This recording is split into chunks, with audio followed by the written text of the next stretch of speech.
जय हिंद दोस्तों, मैं अनिल यादव अपने YouTube चैनल कृष्णा क्लासेस पे आपका स्वागत करता हूं। दोस्तों, हम आपको पढ़ा रहे हैं मैथ में यूपी पुलिस री एग्जाम प्रैक्टिस सेट चल रहा है, जिसमें आज प्रैक्टिस सेट नंबर 12 है, जिसका पहला क्वेश्चन हम देखने वाले हैं। पहला क्वेश्चन देखते हैं, चलिए देखते हैं क्या है।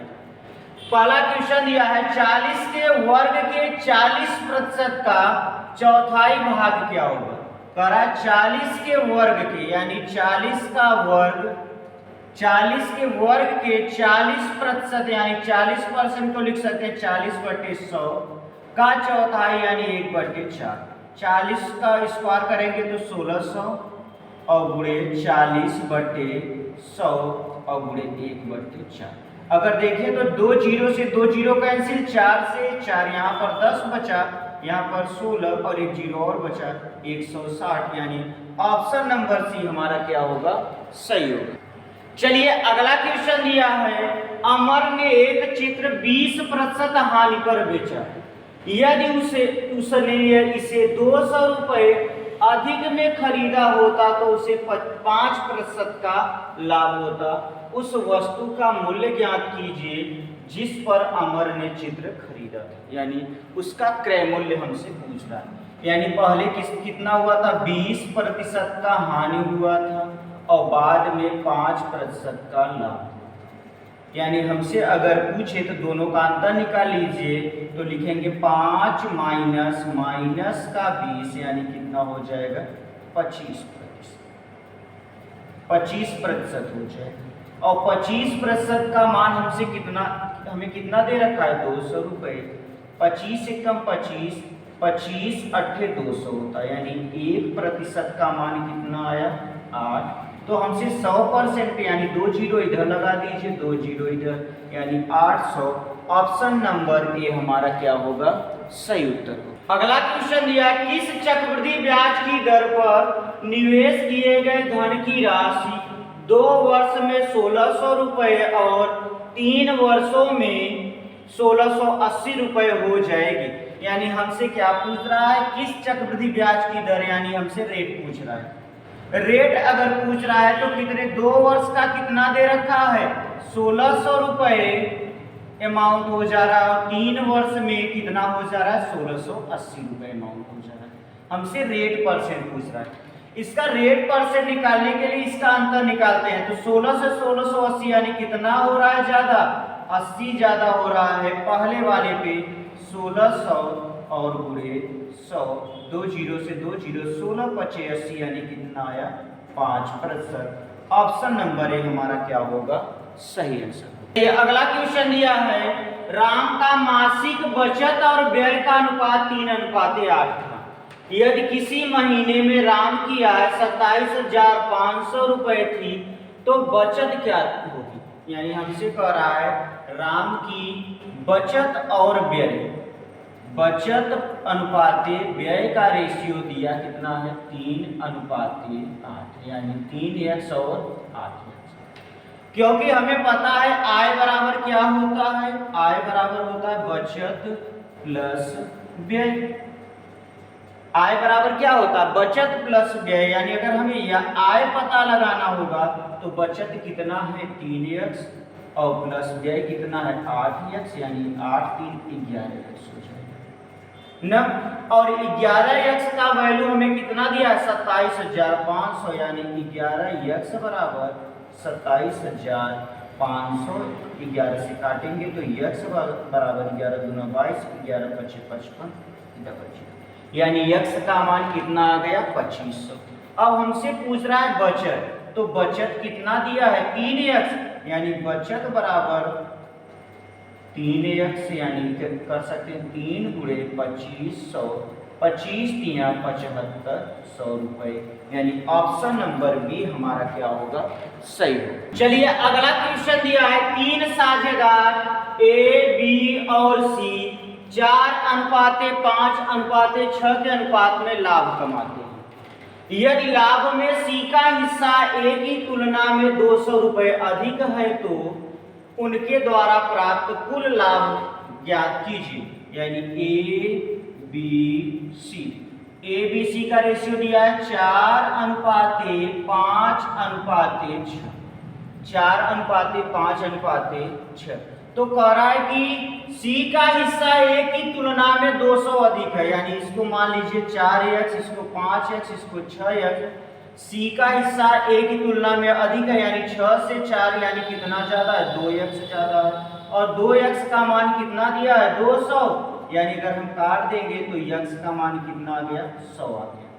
अब हमसे पूछ रहा है कुल लाभ, यानी जितना प्रॉफिट हुआ A B C कुल मिलाकर लाभ। तो जोड़ लीजिए 6 5 11, 11 4 कितना होता है, 11 4 15 होता है। 15x का मान हमसे पूछ रहा है, यानी 15 और यहाँ पर 100x का वैल्यू यानी 1500 आएगा। ऑप्शन नंबर ए हमारा क्या होगा, सही उत्तर। अगला क्वेश्चन दिया है, 2 उम्मीदवारों के बीच एक चुनाव में 20% मतदाताओं ने वोट डाले, जिनमें से 5% मत अवैध घोषित कर दिए गए। एक उम्मीदवार को 9500 मत मिले जो कुल वैध मतों का यानी वोटों का 20% था। उस चुनाव में नामांकित मतों की कुल संख्या, यानी उस चुनाव में कुल कितने वोटर थे। तो पहले कह रहा है कि 20% मतदाताओं ने वोट डाले, यानी अगर मान लीजिए हम कुल मिलाकर वोट यक्स मान लेते हैं, वोटर यानी वहां के जितने भी नामांकित मत थे कुल मिलाकर यक्स, उसमें से कितने बीच एक चुनाव में 20% मतदाताओं ने वोट डाले, यानी 20% मतदाताओं ने वोट डाले, यानी इसको हम लिख सकते हैं 20% का फ्रैक्शन बनाएंगे तो 1/, कितना होगा, 5, 1/5। ठीक, उसमें से 5% अवैध घोषित हो गए। अगर 5% अवैध घोषित हो गए तो वैध कितने, 5% का फ्रैक्शन कितना होगा, 5% का फ्रैक्शन अगर यहाँ पर हम लिखें 5% का फ्रैक्शन यानी 1/20, और 20 में से 1 वोट अवैध हो गया, यानी बचा कितना, 19/20 वोट वैध हो गया। अब फिर कह रहा है कि एक उम्मीदवार को 9500 वोट मिले जो कुल वैध वोटों का 20% था, यानी यह कुल वैध वोट है उसका 20%, और 20% का फ्रैक्शन कितना होता है, 1/5, यानी इसका 1/5 और बराबर कितना वोट मिले, 9500 वोट मिले। अगर हम यहाँ से काटेंगे तो 19/5 यानी 500 हो गया। अगर यहाँ पर हम कुल वोट निकालें तो यहाँ से होगा यक्स 20×100, यहाँ पर हो जाएगा 100 गुणे 5×25 और यहाँ पर 2 जीरो, और अगर हम कुल मत निकालें तो यहाँ पर 25 और 1 2 3 4 जीरो लगाएंगे, यानी ऑप्शन नंबर डी हमारा सही होगा, यानी 2 कितना होगा, इकाई, दहाई, सैकड़ा, हजार, दर्जन, लाख, यानी 2,50,000 वोट मिले। चलिए अगला क्वेश्चन दिया है, धातु की 2 गोलाकार गेंदें ए और बी इस प्रकार है कि ए का व्यास बी के व्यास से 2 गुना है। ए का व्यास बी के व्यास से 2 गुना है।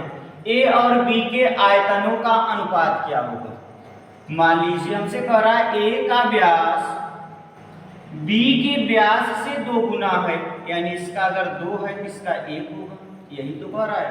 यानी कह रहा है कि ए का व्यास बी के व्यास से 2 गुना, यानी ए का अगर 2 होगा तो बी का 1 होगा, यही तो कह रहा है।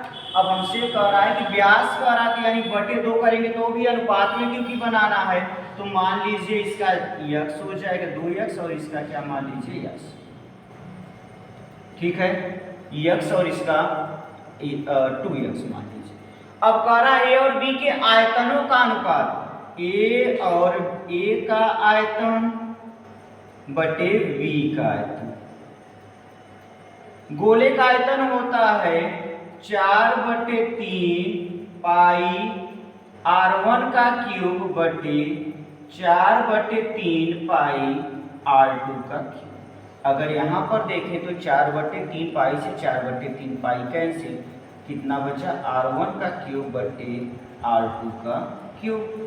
r1 का मान यानी पहला कितना दिया, 2x का क्यूब और बटे x का क्यूब। अगर हम करेंगे तो 2 दूनी 4 दूनी 8x क्यूब बटे x क्यूब, यानी इससे कैंसिल हो गया, तो हम लिख सकते हैं a का आयतन अनुपाते बी का आयतन बराबर हो जाएगा 8:1, यानी ऑप्शन नंबर बी हमारा क्या होगा, सही उत्तर होगा।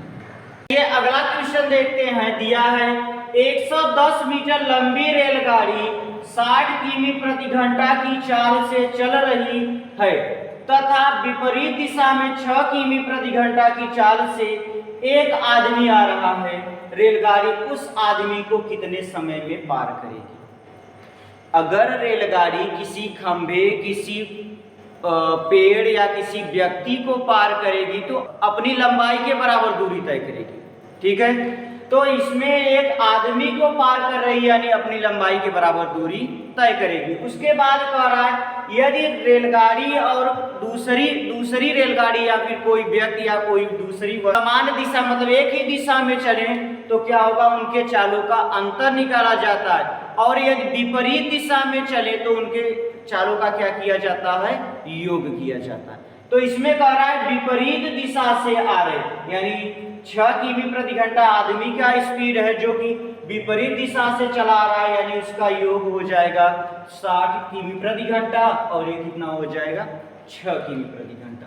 तो हम एक फार्मूला आपसे बता चुके हैं, कुल दूरी बटे कुल समय,